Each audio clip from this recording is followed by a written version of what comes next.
C'est vers 7h20 par là que mon gardien m'a réveillé pour me dire qu'il y a des coups de feu à gauche à droite dans le quartier. J'ai allumé la télé, j'ai vu les déclarations des putschistes et puis j'ai commencé à recevoir des appels de partout. Et ça a duré jusqu'à la coupure de cette boucle qui passait. J'ai appelé mes enfants pour dire mais ne sortez pas. Après 10h30, j'ai écouté la déclaration du ministre de l'Intérieur. Voilà comment j'ai suivi cette chose-là. Mais je dois dire que cela m'a surpris. Je ne pourrais pas penser qu'à l'heure actuelle, en République du Bénin, des gens puissent penser faire un putsch. Le putsch ne fait pas partie de nos solutions pour résoudre les pathologies institutionnelles ou politiques.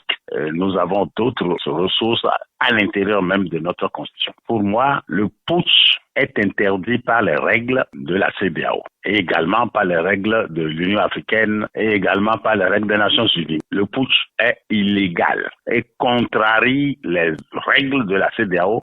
Le putsch contrarie la constitution de la République du Bénin. Je me demande si on enseigne ces instruments dans les écoles militaires. Et je crois que si ça ne se fait pas, il faudra désormais que dans l'espace CEDEAO, tous les textes qui concernent cette question doivent être enseignés. Aucune raison, aucune des pathologies institutionnelles ou politiques de notre pays ne peut appeler comme thérapie l'intervention de putsch. Et pour nous, c'est interdit. Alors, nous avons délégué une souveraineté. Entrer dans une intégration régionale, c'est une délégation de souveraineté.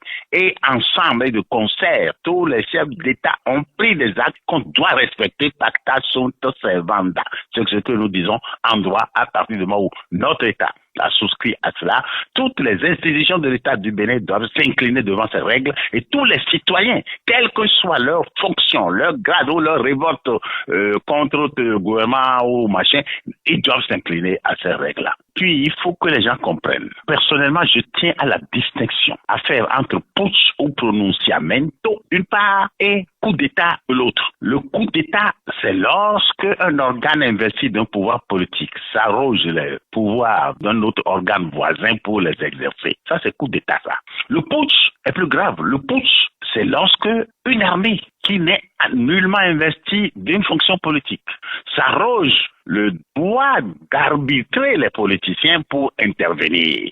Et dans la politique, là, c'est extrêmement grave. Et l'État ne pourra pas tenir, l'État ne pourra pas se former, se forger et se consolider avec des suites de putsch. Parce qu'aujourd'hui, ça fleurit dans notre sous-région et trop c'est trop. Il faut arrêter. Mais il faut renforcer ces instruments au niveau de l'éducation. Dans l'école privée, même on peut déjà commencer à enseigner la CEDEAO d'une manière ou de l'autre. Et dans les écoles militaires, il faut leur enseigner. Les militaires n'ont pas la culture de ces questions-là. Ce n'est pas bon.